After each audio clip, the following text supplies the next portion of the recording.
Siyayithoba kakhulu kuwe. Siyacela ukuthi wenze okubalulekile okufanele ulike, ukusubscribe nokuba imember yechannel. Unganikela futhi kwi-channel lokho sokuthokozela kakhulu. Ngiyasithokozela kakhulu ukuthi-ke uma usubuka ivideo bese like ngoba we can see that people they don't watch videos. Most people they don't watch videos. They don't like these videos. I don't know ukuthi is there anything wrong na ngale ma video. Ngabe mhlawumbe lesicela ngayo. But-ke akunankinga. Inamba lisense kuphela kusona 9 ntambama. Nakhona bomlandeli uzoyifonele number ungayisebenzisa WhatsApp ungayisebenzisa kuma-SMSs kuma-voice note. uDr Sithole Dr Sithole ngicela igama lakhe uDr Sithole. It's not like Dr Sithole as in a doctor, a medical doctor or a surgical doctor or a traditional doctor. No, igama lakhe uDr Sithole. Dr Sithole bese bona ama-feedback ngakho ukuthi ngifundise ngibuphekela ngithola kuphekwa utshwala ekhaya. So la upha kupheka utshwala ekhaya, so vele kupheka utshwala ekhaya bengapheka ubhiya, bengapheka ama-cider, bekupheka umqombothi, bekupheka utshwala besintu la. Sona ke singakusho la uma number 1 mopha la utshwala kupha usithela ngohla khuluma buphekwa, ngoba lokho kusho ukuthi kumele mhlawumbe ulungise wenze leli idalo zakho ukuhamba amadozane, yabo. Futhi ngenzeka kufanele wenze ukuhamba kulowo muzi loyo noma wenze ukuhamba. Number 2 omunye ngayibheka indlela ngathi number 1, number 2 empeleni makupha futhi utshwala kupha olungaba luhle uma buphekwa.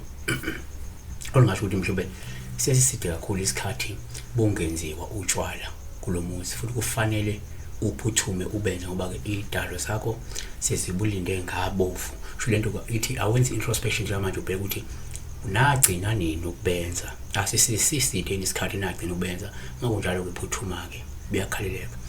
Number 3 omunye ngayibuka kanje ngathi ke uma uphupha la utshwala uphawu oluhle uma buphekwa. Olusho ukuthi ke kungenzeka uhambe kahle kakhulu umsebenzi weyidalwa uma kungukuthi kade usanda kuwenza esikhathini sendlule. Futhi lesikhathi uphupha kuphekwa lo tshwala into engenzeka ngoba kade vele nenze utshwala just recently, uyabona. 4 kuyenzeka futhi ngesalo utshwala kube uphawu oluhle uma buphekwa, olusho ukuthi uma ukuthi ke uhlela ukwenza ukuhamba njengamanje noma uhlela ukwenza ukuhamba maduze ungabe usahlehlisa ngoba sebulindwe ngabofu vele, sebulindelekile ukuthi ubenze vele ngoba uphawu lolu ngavela uma ukuthi vele uhlela ukwenza umqombothi, uhlela ukwenza utshwala besintu, uhlela ukwenza ukuhamba. 5 kuyenzeka futhi uma uphupha la utshwala kube uphawu oluhle uma buphekwa ongalibikani ukuthi kunomsebenzi ozokwenziwa noma kumele kwenziwe. Usho ukuthi kwabanye ke kuphuphe lo liphupho lingafika ngoba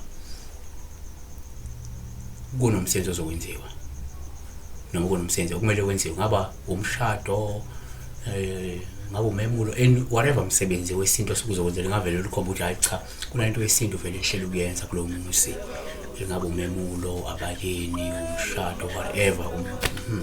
Siyabona besikhala unye utshwala nokuphekwa utshwala. Awunasiza futhi ungayilike le video, futhi awunasiza futhi ke unga subscribe ku channel noma unganikele ku channel.